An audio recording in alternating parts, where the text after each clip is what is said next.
Hi நண்பர்களே, இன்னைக்கு நாம என்ன பார்க்க போறோம் என்றால் சென் கதைகள். நம்ம சேனலை மறக்காம சப்ஸ்கிரைப் பண்ணிட்டு பாருங்க. வாங்க வீடியோக்குள்ள போகலாம். ஒரு துறவி இருந்தார். தன் பயணத்தின் போது ஒரு ஜென் குருவை அவர் சந்தித்தார். எனக்கு ஞானோதயம் கிடைத்த தருணத்திலேயே என் மனம், என் புத்தி எல்லாமே வெறுமையாகிவிட்டது.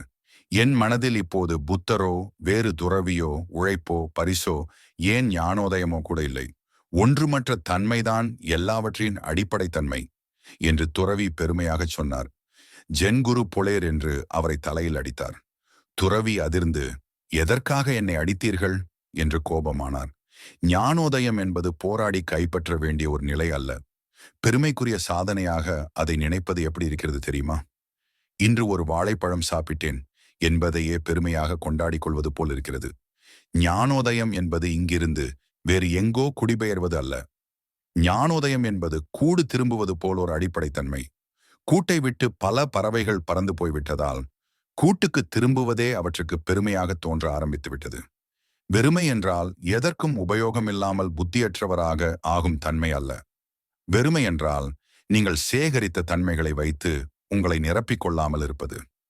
வெறுமை நிலையை அடைந்து விட்டால் ஒரு கட்டத்தில் உங்களுடையது என்று சொல்லிக்கொள்ள எதுவும் இருக்காது. உங்களுடையது அல்ல என்று சொல்லிக்கொள்ளவும் எதுவும் இருக்காது. எதையும் செய்யலாம், செய்யாமலும் இருக்கலாம். ஆனால் மனதின் கட்டாயங்கள் காரணமாக எந்த செயலும் நிகழாது.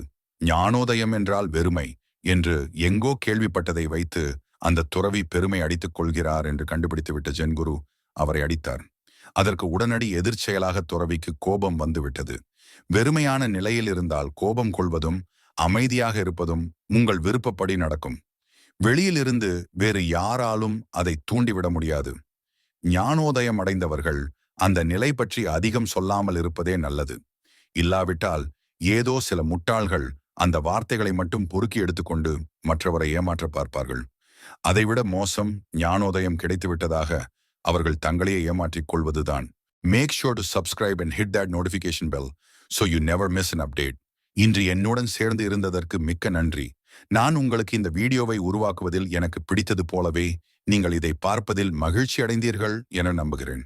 நாம் விவாதித்த விஷயங்களில் உங்களுக்கு பயன் இருந்தால் தயவு செய்து இதற்கு ஒரு தம்ஸ் அப் கொடுத்து உங்கள் நண்பர்களுடன் பகிரவும். உங்கள் ஆதரவு எங்கள் சமூகத்தை வளர்க்க மிகவும் உதவுகிறது. அடுத்த வீடியோவில் சந்திப்போம்.